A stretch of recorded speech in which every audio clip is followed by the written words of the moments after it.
मेरी आवाज़ की दुनिया के दोस्तों, मैं आज आपको बहुत ही सुंदर कहानी से अवगत करा रहा हूँ।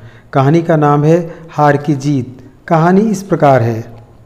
एक गांव में भारती नाम के एक बाबा जी रहा करते थे। वे देव मंदिर में रहते थे और ईश्वर का भजन किया करते थे। बाबा भारती के पास एक बहुत ही सुंदर घोड़ा था। उस घोड़े का नाम सुल्तान था। सुल्तान बहुत ही सुंदर दिखाई देता था। उसकी चाल बड़ी अच्छी थी। बाबा भारती को यह घोड़ा बड़ा प्यारा था। उसी इलाके में खड़क सिंह नाम का एक डाकू भी रहता था। उसने सुल्तान की प्रशंसा सुन रखी थी।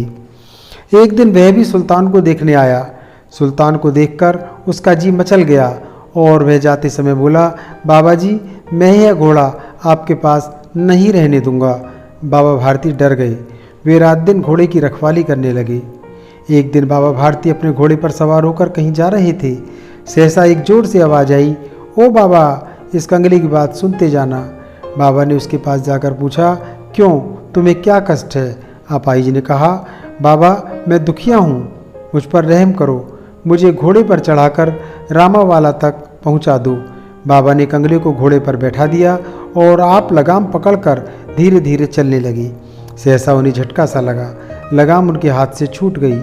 उन्होंने देखा कि अपाइज घोड़े की पीठ पर तना बैठा है। वह अपाइज डाकू खड़क सिंह था। बाबा भारती चीख उठे।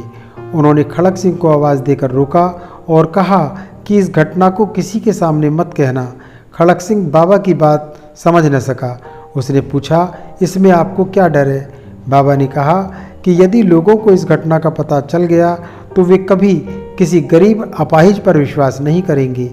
बाबा की बात सुनकर खड़क सिंह खड़ा का खड़ा रह गया। वह मनी मन अपने काम पर पछताने लगा। दूसरे दिन रात को खड़क सिंह वह घोड़ा बाबा भारती के अस्तबल में जाकर बांध आया। यदि आपको हमारी यह कहानी पसंद आई हो तो आप हमारे चैनल को लाइक, शेयर व सब्सक्राइब अवश्य करें, जिससे आगे भी हम आपको सुंदर सुंदर कहानियाँ सुना सकें। धन्यवाद।